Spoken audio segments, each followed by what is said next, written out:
Right. Thank you very much for being here this evening. Can you hear me in the back okay? Right, okay, thank you. But thank you very much for being here. Of course, we're raising money tonight for multiple sclerosis. And we know that it's not very nice. It's a lifelong condition and it can only be controlled, I believe, by medication. And right, because I do have members of my family that have it as well. So that's, I think it's important while we raise as much as we can tonight. But I was very fortunate. I did a talk. I don't talk a lot. I'm a bit shy, really. I did a talk in Ludgben and Crowless Monday night, and so I did donate my money that they give. I don't charge, but they wanted to give me £40. So I've given this to Fee tonight, and I've got some friends got together, some wood turning friends, and also we donated tonight £130. To start the ball rolling, and then also we managed to give Fee a few prizes for the raffle. It's a fantastic raffle here tonight, so please, when we have a break, go get some more raffles, all right? Can I just say though, with the MS Society, we're based in South and West Cornwall. Everything you give us goes on people in Cornwall, and that's quite important, just to make sure you don't think we're going to send it to the centre or anything. We literally use it in Cornwall for people affected here to go out and about wherever they need. No, that's fine. Okay. I'm quite happy about that, yes. Right. So I'm just filming this. Anyway, here we go. We'll talk a little bit about ale here tonight, all right. First thing is 1877. A dirtier, squalor, less interesting town than Ale is not to be found in all of Cornwall. Its population is composed of fishermen and miners, of labourers and its 2 iron founders, or tin smelting works and railway employees. So therefore we recommend the tourists to leave Ale as quickly as they entered it. That's in one of my books from 1877. I thought somebody behind me then. Now, we know that Cornwall is a World Heritage Site. It's 10 actually in Cornwall, but we're down here, look, this is where we are. But you look up there, half of that one is in England. So we don't talk about that, right? This is in Cornwall. Cornish Copper Company, 1756 till about 1818. And then they found an open cast mine for smelting copper up in Copperhouse.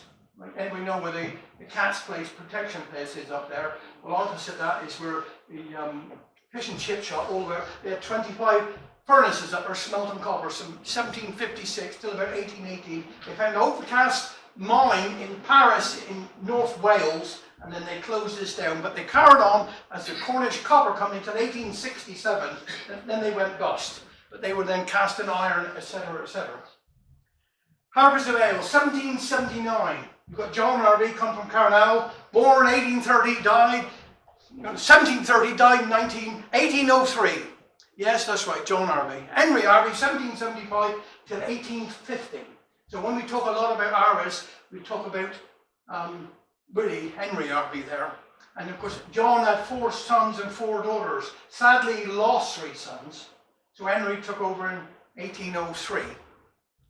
Now, Grace Tuncan, 1793 to 1865. Now, Henry, single man, but Grace was his lady friend, and she lived up, she had a little house that he rented for up Millionaire up there, and she had 10 children by Henry. And the middle name was Harvey, and the end name was Tuncan, and it was called Tuncan, but he put a G on the end of it, so he knew that they were his offspring. Of course, he had a sister that sadly died, and she had left 6 children. So Henry, being took on these 6 children as well. Now we know that Richard Trevithick and Jane Harvey, well, Richard was out in abroad, I'll go on about that in a minute. So he also took on their 6 children. So he was a single man with 22 children looking after them. Family allowance would have been good for him now, wouldn't it? Yeah. Now, talking a bit about ale here now, I've got to point out my dear wife. I am very good at photography, as you can see. That's her hands there, all right. We're just talking about ale and all about ale and all about the industrial heritage of ale. I mean, there's lots of places, but here we go. The River Hale. There's St Ives there coming up, or St Ives Bay, and then you go up to Copperhouse, and then you come into Foundry down here. Now this is before 1852. This is the foundry down there. Over there is St Ives, but we don't talk a lot about St Ives. If we live here now, we can see it. I can see it from my place, but I would say to Mrs. keep the curtains pulled, so we don't get upset. Now, the first railway bridge, look, was designed by Isambard Kingdom Brunel, 1852. First railway bridge. There's a thing, and it was a single track. That's all it was. Come from Redruce, right down to Penzance, single track, and it was only metal and wood. That's all it was. Of course, you see the one there now, the big granite one that was built in 1888. Richard Trevithick, 1771 to 1833. He was a very, very clever man, was Richard. Of course, he was born up in Luggan, a very tall man and all. And when he was 1816, he decided he would go over, because of his inventions, he went over to South America and never come home till 1827. This is the first car in the world that was built. Now, this is what Richard Trevithick, this is what he actually designed, was this high pressure steam, the first car in the world, built opposite White Hart. It went on the road up Camborne Hill, that's the first place it went. 24th of December 1801. Now he patented that in 1799, that was patented, the high pressure steam, to Richard Trevithick. He married Jane Hardy in 1797. I'll be asking questions later on. And anyhow, now he went for a bet. He decided, they said you couldn't do it because that was the first car in the world. I should have said that wouldn't pass MOT now because the brakes aren't so good because of all the fumes. But anyhow, 1804 went to Pennydower in South Wales, converted that to a train track, 5 carriages, 70 people, and carried them 9.1 miles. That's the first train that was well. But of course they said in Pennydower, they got lots of things about Richard Trevithick up there, but we've got nothing really in Ale, have we? We've got a statue in Camborne. But this is Foundry, as you can see. Now there you are, look, where we are now. Right. That was the first White Hart. That was Henry Harvey got it built for Jane. As I said, Richard was away over in South America from 1816 till 1827. So this was built, not mine, is it? Oh, that's okay. 1824, that was built. That was the White Hart. That's the first White Hart there. And the reason for it was they could then, when people come in with their horses and whatever, or businessmen come to see Harvard at Hale, that's where they could stay. And then Jane made quite a good living out of that. Of course, then she retired in 1837, and then of course we got the White Hart. That's built there now. We all know about the White Hart. That's right in 1838. That's right next door there. And that was built by Henry Harvey as well. Now this here, look, believe it or not, was the Lloyd's Bank. 2 stories there, look, you see? There. Anybody can ask a question if you want to. We're going into the plantation a minute now. I put this one in just to say this is what the plantation was like. This is where, when Henry Harvey was going to retire in 1846, he had a massive stroke in 1848, and he died in 1850. But he decided to get all this dug out. He was going to build his house on the top of plantation, King George VI Memorial Walk, Ellen's really. And he come across this. He was digging down. That's not it. That's a Cunady stone. Digging down 4 feet, and in the past, and they found this here, and they worked out the inscription then, was somebody who was aged 30 years old, and they were buried there in the 5th century. So we know that this was through here, coming from up north, coming down to St Ives, or into Hale. Believe it or not, the boats used to go up to St Urse, and a smaller boat would go up to Reluvis, so then they would unload, cross over near St Michael's Mount, and that was the trade route over to Europe, and vice versa coming back.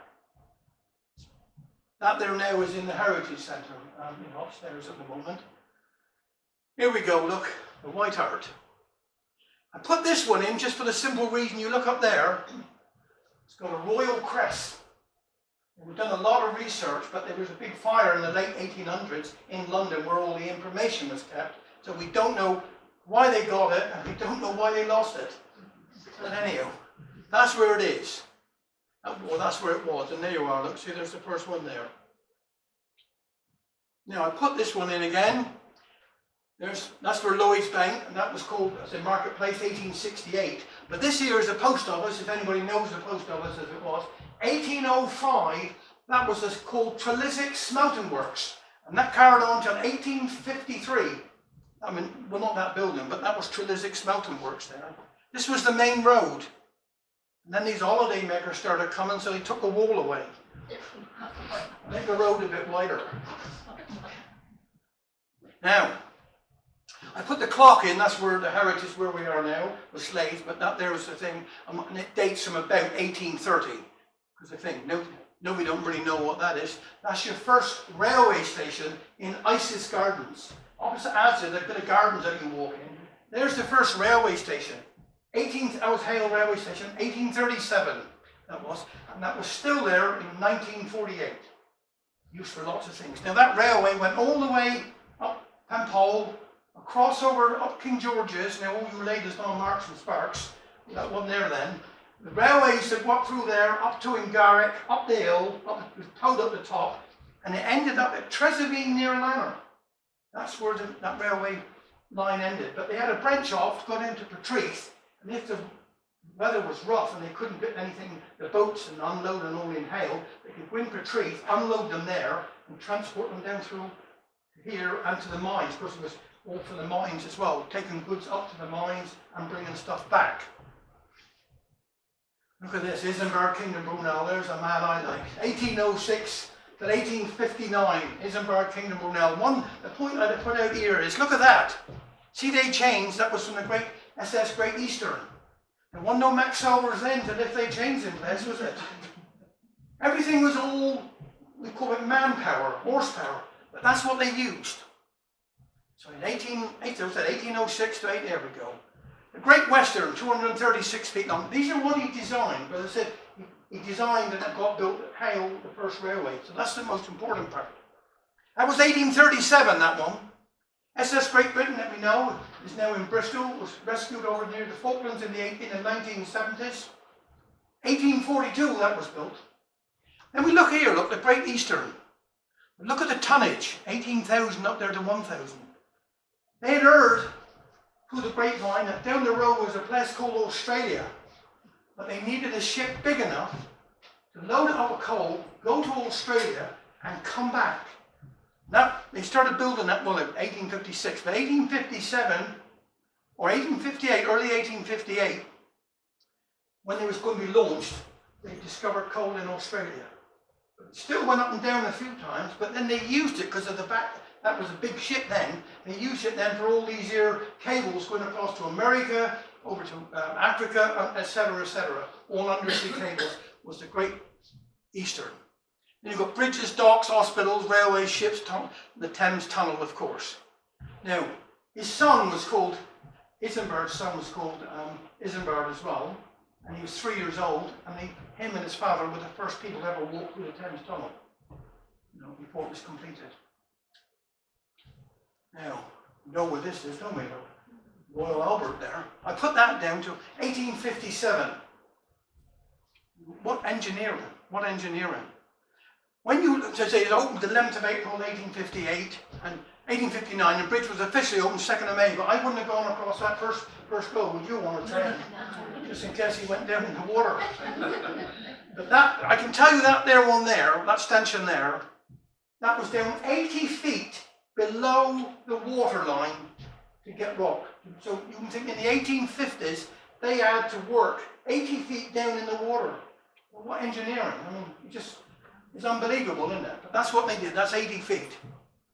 Now we know that Isenberg, Kingdom Brunel, came down and went across that, but he'd had a massive stroke in 1858. It was all to his designs. Now, you see all these links here, all these, they were made in Copperas, made by the Cornish Copper Company. Isenberg, Kingdom Brunel would come down here, Richard Dravidic come down here, but he liked the Cornish Copper Company, Isenberg, Kingdom Brunel. So all they, or most of them, were built at Copperas. course, Richard had all this built down here with his brother-in-law. So he went across on the, well, near enough a second, but he did go across that because he died in September 1859. We go on about the Clifton Suspension Bridge, don't we? And we think that Isambard King Brunel, they built it to his design, but the Bristol Council, for years and years, said to him, you cannot cross that gorge, it's too big. So he'd done a design, and he died, and they completed the Clifton Suspension Bridge in 1864. That was completed, so he never saw a thing, but they work, and the modern ships nowadays, most of them are on Isambard Kingdom Brunel's design, with a double skin. That's what mainly what it is. This is just a little bit about the heritage. I said I'd advertise them a little bit, there's a photo of me there, look, taking the children around, all right? But we'll move on from that. No, this is what they do in heritage anyhow, is, keeping all the artifacts, etc. We do lots of little sessions in there, and I take guided tours down here as well, guided tours up Copper House, over North Quay. I put this one in just to say, look at this amount of buildings needed for a foundry. One of the last is by Jewson's, that building there, which is now they store timber, but that was the drying room for Henry Harvest in the 1800s, was that, because they wanted to bulldoze it down, but you've got it's grade listed now, it can't be touched. But you look there, you see all the brickwork.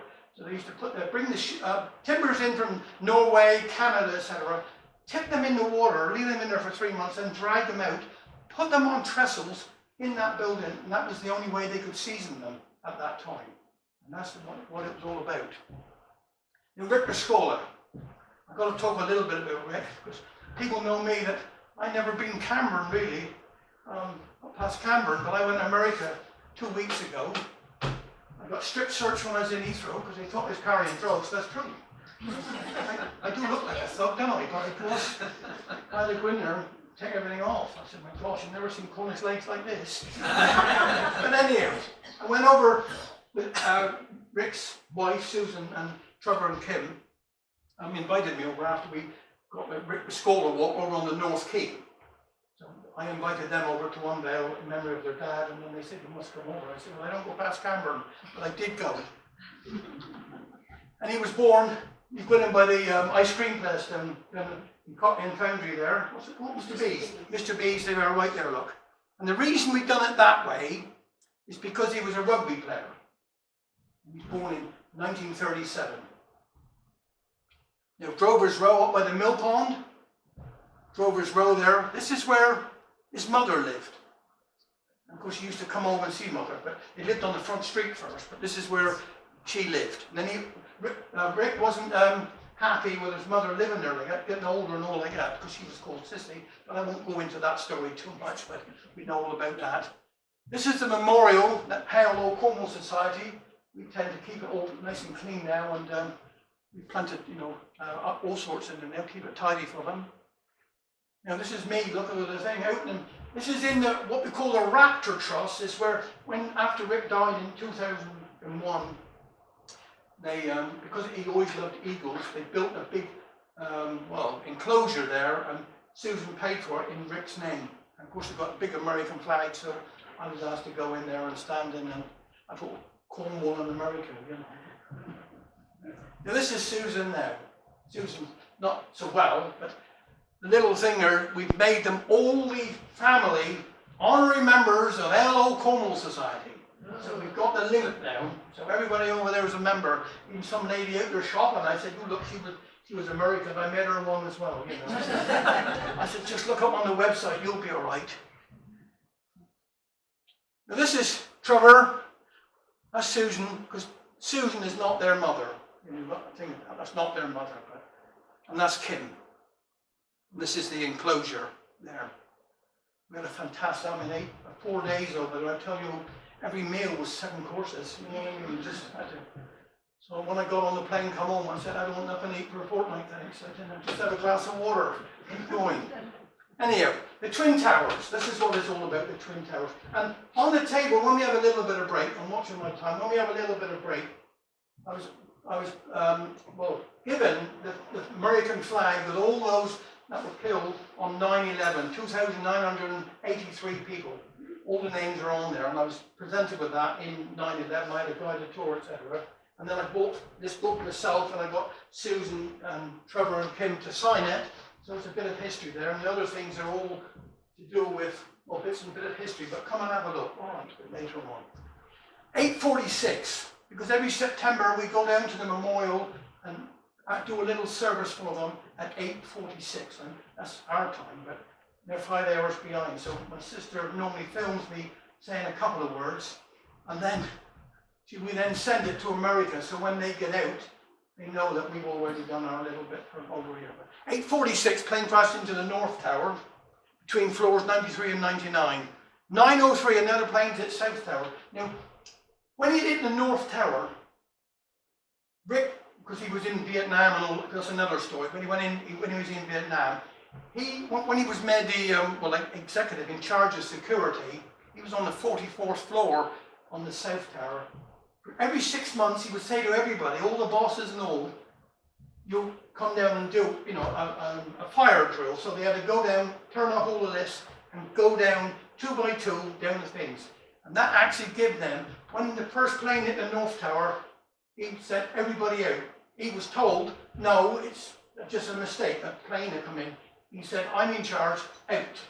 And he saved over 2,700 lives. That gave them 18 minutes to get all those people out. So the South Tower collapsed 10:05, North Tower collapses 10:28. When I was over there, I met a lady, and just in some garden somewhere, on some walker, and she said, on that day, she was supposed to have gone in the North Tower up in the same 101 with a delegation of Japanese to a meeting.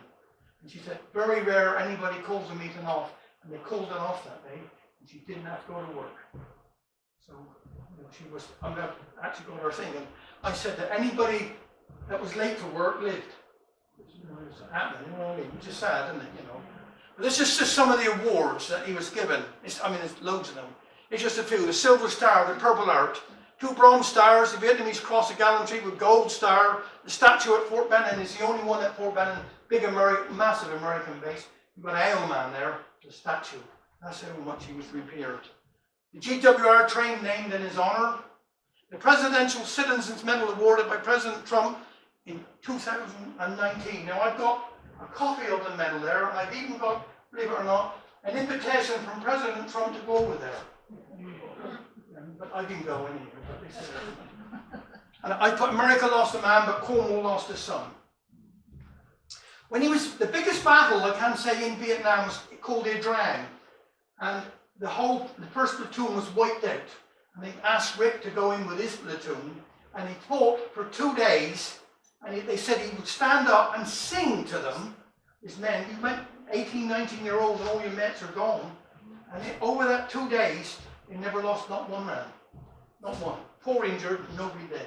And when they finished the Battle of Ia Drang, he made sure that they went all around the battlefield and picked up first all the American that were fallen.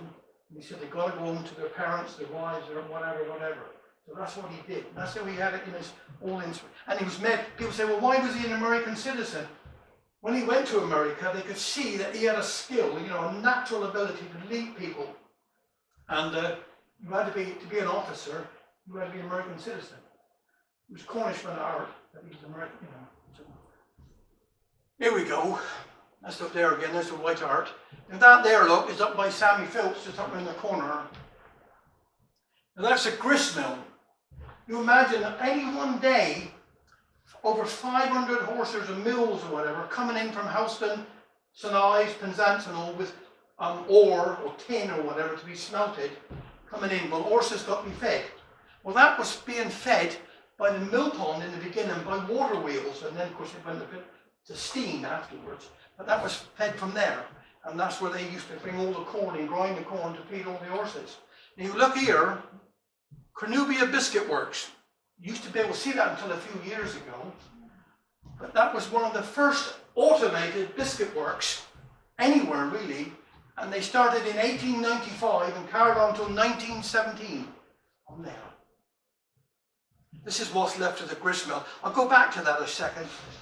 That was demolished. Well, that was a bonbon factory in the early 1900s. It was all, semi-derelict, but they used it to make sweets.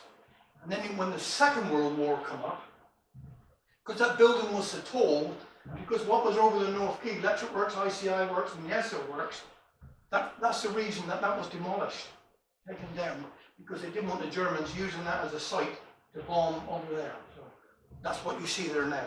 That's all that's left. Your Harvey's Emporium. If you worked for Harvey's, you had half wages and half tokens. But in 1831, the government, they got what they call the Truck Act. So if you earned £5 this week, you had to be paid £5. But it never became law down here until the 1880s. So they kept stalling and stalling, Harvey's did. So when they became law down here, that's why you look at Pempole Terrace. When people lived on the terrace, as soon as they knew that they didn't have to buy their stuff off him, they built all the shops in their gardens. And that's the reason they're in the gardens. So that was after about 1885. Well, we know what this is, 1845 to 1967. Now, why do we think it closed in 1967? Well, my dear twin sister there, she got married in 1967. I think the vicar, because we're 10 boys and 3 girls, and with all the rest of them, I think the vicar looked and thought, I can't have no more. Shirley was the next to last one married in there. Is that correct? So then the doors were shut, but it was a fantastic market now. That was the chapel in Foundry. Now we're talking about horsepower. Here we are, look, just taking a boiler over to Wheelvore. 36 horses pulling that. Incredible, isn't it? That's where we got your horsepower from years ago. Now that's that building I was talking about by Jewson's there, look. But this used to be the pattern stores there. But that's the building over there where they was drying out their the mill pond. The mill pond is the hammer works. It was the hammer works there, and they needed a hammer works because they was building ships. Harvey's of Ale built 79 ships when they needed shapes. They even produced church bells in there. You go into the, and they had a rotary because they needed ships. They needed rope. The ropes would be over 1/3 of a mile long. If you walk up there, it's a long way. 1/3 of a mile long. Well, it was made of hemp and whatever. Some from Russia. Anyway, one is hemp. Anyway, I know what it is. I'll remember it in a minute. But they had then to be soaked in tar and dried out before they could be used for the ship. So they weighed tons in the end. Sisal. Got it now. Hemp and sisal. That's what they made the ropes with. So that's why it was called the ropery. 1790s. And all these here, all the buildings, you can see perhaps here, they were all fed by water wheels. Believe it or not, used to be a torrent of water coming down there. But I can tell a lot of people, I've seen it overflowing, but when they built the Ale bypass, a lot of it was diverted because when nowadays they put pipes in anywhere, like they got out just at the road here, putting pipes in, but they put gravel down inside them, don't they? So it alters the water course of everything. When you look at Ale bypass, the water don't come down as it used to. I thought that's just a nice picture put in. I took that one yesterday. I was there. Nice, isn't it? Yeah. Drover's Row, as I said, that's where all the horsemen, as you go up Foundry Hill on the right, Drover's Row, I said where Rick the Scola's mother lived, all the horsemen working for Harvey's lived in that road. That's where they lived up there. Now the Colosseum, right opposite the White Hart, used to be the Colosseum. That's what it looked like. That was when they were casting anything. There was no good casting any shape. Put it on one of the ships and send it out to America or Africa, and then when they get there, it don't fit. So they would cast them in there, take them into the machine shop and machine them and put them partly together, knew they worked, and then they put them on the ships. But in 1984, the council decided we wanted a few more houses. They passed that on a Thursday. I know they didn't build the houses next day. But within 10 days, there was nothing left. All gone, completely. So that's when Hale Foundry Trust was formed, and I joined them in 2013 as a volunteer to try and save what we got left. But this is right opposite the White Hart now, as you see it. Now, this is interesting. The biggest cylinders ever made in the world were made in Harbours Vale, 12-foot diameter. The Dutch government come over in 1845. Anybody ever been to Schiphol Airport? Well, 1845, it was 20 feet underwater. Because Holland is low, and it was always flooded all the time, the Dutch government knew that the windmills couldn't just cope with it. So they decided they'd come to this country. They went Harbours Vale, Cornish Copper Company, and Pernambuco, and they got together. Jabez Bickle was the main designer there. That's Jabez, that's Francis Harvey, and that's a Mr. Gilbert. You can tell who the boss is looking at their hats. And 12-foot diameter, a feat never been done ever since, never, ever. But they started in 1846, and they even built a ship to take them over to Holland. They built 3 pumping stations. The one that you'll see in a minute is called the Crucius. And they put them all together, and they started in 1848, and by July 1851, they pumped out or created over 112 square miles of land. Just think of that, 10 miles by 10 miles is 100. So that's where Schiphol Airport. So, and when we went there, I got to show you this minute. When we went there, I went there in 2018, and I'd never been abroad. I hadn't been abroad. I went up just for a couple of days.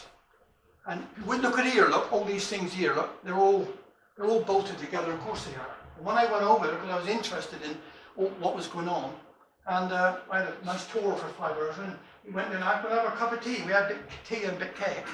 Then this lady came up, she was the local mayor, I didn't know, but she come down and sat down, and then she took this out. See that? That was made in 1845, early 1846. This was one of the nuts that was out along there, holding it together. So they presented it to me, there's my little case. Made in ale, been over Holland for over 100 years, because Crucius didn't shut until 1931. The other 2 were, shut down and gone, but they kept the Crucius. So I put this in my suitcase in Holland. Imagine what happened. I got called out. Again, Julie was there, she would tell you this is true. What's this? So I told the customs men, trying to explain it was made in ale, went to Holland, and it's coming back ale. He turned around to everybody in the room and said, one nut, taking another nut home. That is true. That is true. That's the Crucius. You imagine that cylinder goes up in there, and then you've got 8 arms pumping all the time. They never worked on a Sunday, 6 days a week. That is still, just there now, just for tourists and all to go and see. They were made, it said Harvest, but it was a Cornish Copper Company were involved as well. Now this here, look, when Henry Harvey, as I said, he was 1848, he was very sick and he wanted, that is still there, and all the wall is still there. He wanted to build his house up the top. A few years ago, I don't know how long, I'm going to say 30, 35 years, Hamilton Holcomb was alive, and he had the farm just here.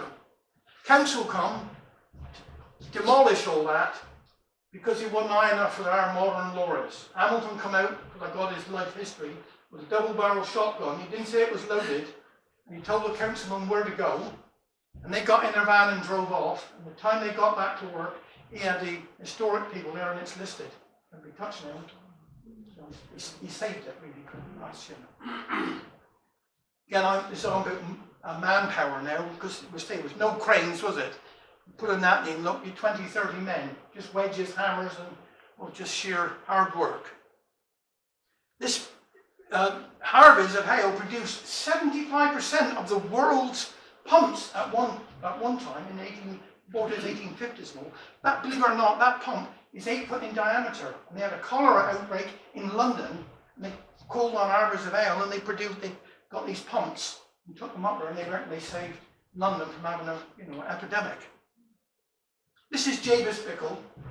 As I said, he was one of a great designer. He there, look, that's taking his wife. He's now going to Newland on a Sunday afternoon for ice cream. But he actually designed that. He had 5 sons. He's buried in St. Earth, actually, with his family. So they, great engineers. That's what I keep saying, I suppose. Now, there, look, young lad, they're all working on the ships. You're going up to the hospital now. First house on your left, old schoolhouse, built in 1838 for Harvey's. When the men were working, Henry Harvey was really good. He really wanted his men to work, but he also wanted them, if they wanted to better themselves, they could go to school. So they do a bit of schooling and work. So it's called the Old Schoolhouse now, but that's just up the road. That's just one of the machines that they were towing. I'll go on from that. This is the SS Ramley. This is now where Asda is, South Quay. The biggest, steel or iron ship ever built in Hale, 4,000 tons. It was built in Hale. I say they built, 79. They built 79 ships. Now, SS Canubia. This was built in Hale, 1857, and it was built to take the broccoli and all the stuff from down here up to Liverpool and all like that. And then the American Civil War started. The Confederates bought that, and it was the fastest steam paddle at that time in the world. And because the North had blockaded the South for all the ports and all, and that was going for 2.5 years, supplying them with food and arms. And then, of course, he did eventually get captured. But that was built in Hale, SS Canubia. This was the last boat built. Harvest had 3 of them called Hale Lineal. I just put this in because to me there's Asda there now, but I just think we'll talk a bit more about that. But look at that lovely view there, going all the way out. Fire in that's Lloyd's Bank when in 1935 he had